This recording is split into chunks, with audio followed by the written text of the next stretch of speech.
nitwa Irene Murindahabi. Tubize Irene kandi Irene, congratulations to you, ngira ngo afite n'ubukwe mu minsi iri imbere. Yego. Reka mbasuze kandi mbifuze byiza mwe mukomeje kudukurikira kandi mudasiba kudukurikira umunsi ku wundi. Reka dureze n'ikaze bakunzi bacu bari muri diaspora, aho bari bumve ko tubaye ikaze mu kiganiro cyacu cy'uyu munsi. Ni press conference yabaga rero y'umuhanzi Bruce Melody, by'umwihariko nyine mu bitaramo byo kuzenguruka mu ntara zigiye zitandukanye, dore ko yifashishwe rero n'umwe mu bakomeye hano mu Rwanda, abahanzi bafite izina rikomeye rwose mu buryo budashidikanywaho, yitwa The Ben. Ubwo baganirizaga rero itangazamakuru uko ibitaramo byabo bizabiteye, ndetse nyine bamurikira n'ibikoresho ko bizaba bihagaze. No kuvuga ko muri press conference byinshi rero bizabera mu gitaramo biba byamaze kuvugwamo. Hari ibintu byinshi rero byaranze iyi press conference, dore ko yitabiriwe n'abandi baturage basanzwe, by'umwihariko nyine abafana babo, aho muri press conference haranzwemo udushya twinshi cyane.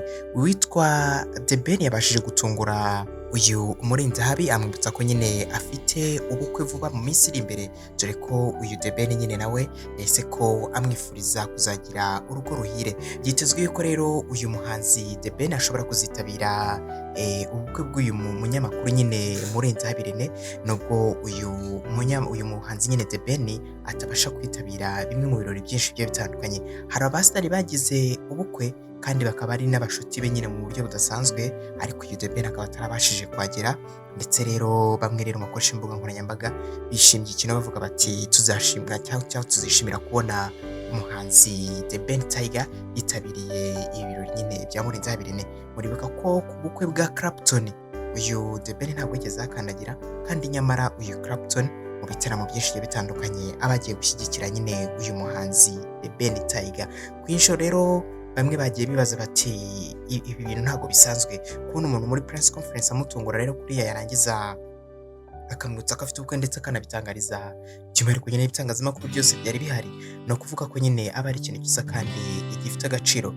Uyu Irene rero aritegura kurushinga mu kwezi kwa munani, dore ko azabana n'umugore we nyine Liliane bahara nyine muri Leta Zunze Ubumwe za Amerika. Ndetse bamwe rero bakoresha imbuga nkoranyambaga bagiye bavuga bati uyu Murindahabi Irene ashobora kuzahagarika ibintu bijyanye n'ubunyamakuru, ubundi akajya kwibanira nyine n'uyu mugore we Liliane hariya muri Leta Zunze Ubumwe za Amerika. Hari abanyamakuru benshi twagiye tubona rero mu Rwanda bagiye basezera akazi k'itangazamakuru, ubundi bakajya kwibera hariya nyine muri Leta Zunze Ubumwe za Amerika, by'umwihariko nyine bajyanywe n'abadamu be. Bityo rero uwitwa The Ben yatunguye uyu Murindahabi Irene, ibintu byakoze ku mutima cyane abakunzi ba The Ben Tiger. Muri press conference rero bamwe rero mu bafana ba The Ben Tiger cyangwa se n'abafana ba Bruce Melody bagaragaje rwose ikintu kitari cyiza cyane, dore ko kitanejeje bamwe mu baMC barimo bamuMCinga hano nyine, aho bamwe mu bafana nyine bakomezaga kuvugira mu biganiro cyangwa se muri speech y'aba bahanzi ubwo barimo baganiza itangazamakuru. Abahanzi bagiye bakomeye hano mu Rwanda nabo bazifatanya n'aba bahanzi, by'umwihariko nk'umuhanzi kazi Bwiza ndetse n'iyo Bosco. Haravuga rero ko na Kitoko ashobora kuzitabira iki gitaramo, ndetse ko azaba ari igitaramo ngarukamwaka kizaba kidasanzwe. Ni mu gihe rero uyu The Ben nawe yaramaze gukora igitaramo kuri The New Groove cyabereye nyine ariya muri Beka Arena, aho rero uyu muhanzi Bruce Melody agiye kumushyigikira. Bruce Melody yavuze ati ngese kuki ngiye atakigikira, reka nanjye mbitemo rero gutangiza tour izenguruka no mu ntara, dore ko aha mu ntara nyine ari nabwo bafite abafana mu buryo budasanzwe.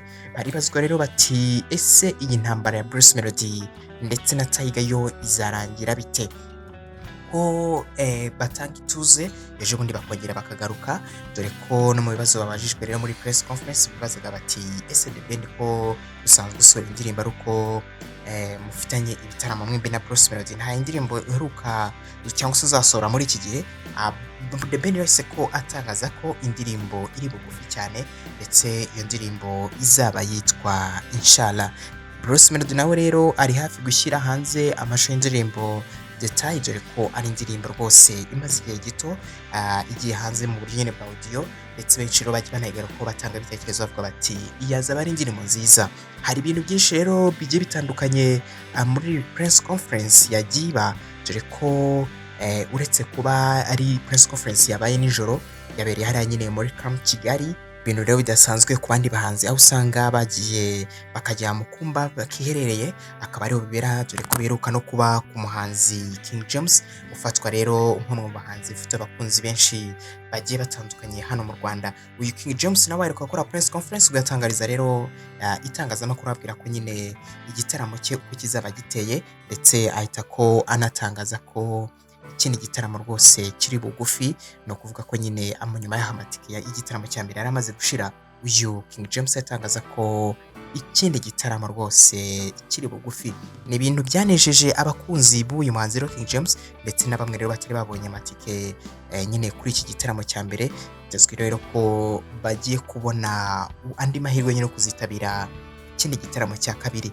Bamwe rero mu bakorera hafi cyangwa se mureberera umuziki hafi bagiye bibaza bati ese ibintu King James azabasha kubimanaginga byombi, gukora igitaramo bwacyo ukajya mu kindi. Bibazwa rero King James azabasha kumanaginga ibintu byombi, dore ko no kuva kuri stage imwe aba ari ibintu rwose twavuga ko bitoroshye. Uretse rero iyi press conference yabaga ya Bruce Melody nyine na The Ben, dore ko muri press conference harangwamo gushondana nyine nk'ibisanzwe nk'ibyamamare, dore ko abangaba usanga bari kubwirana nyine amwe mu magambo nyine kugira ngo bashimishe n'abafana, dore ko uyu Bruce Melody yibukije uyu The Ben nyine ko nyine atari ngwa kimwe cyangwa se atari ugucishwa aha, nyuma y'uko rero umuhanzi The Ben yari amaze gutangaza ko afite indirimbo ye, ndetse nyine ko we abafana be basanzwe bazi ko atanga ibyiza. Aba rero bakomeje kwigarurira imitima y'abantu, ari nako binjiza rero agatubutse, dore ko bakomeje rero kugereranwa mu buryo budasanzwe, aho aba bahanzi bagiye bagereranwa ndetse rukabura gica. Bo ubwabo baje gutanga impaka, dore ko no kwituru bagiye gukora nyine mu ntara babigarutse bavuga bati twe tuje guca impaka, tuje kugaragaza umuhanzi wa nyawe ninde. Mu gitaramo byarinze birangira hatabonetse umuhanzi nyakuri mu by'umwihariko, dore ko n'uwo bwabwiraga abafana ati umuhanzi wacu wa mbere ni Bruce Melody. Abahanzi ba The Ben barakubwiraga bati ahangaha uri kwibeshya cyane. N'umuhanzi wa The Ben amubwira ati The Ben Tiger ayoboye, wabonye uburyo yatwitse stage, barakubwiraga ati hano uribeshya cyane. Kwinshi rero bavuze ati ariko se wajya kubihamiriza hariya mu ntara ubundi tugatanga isomo.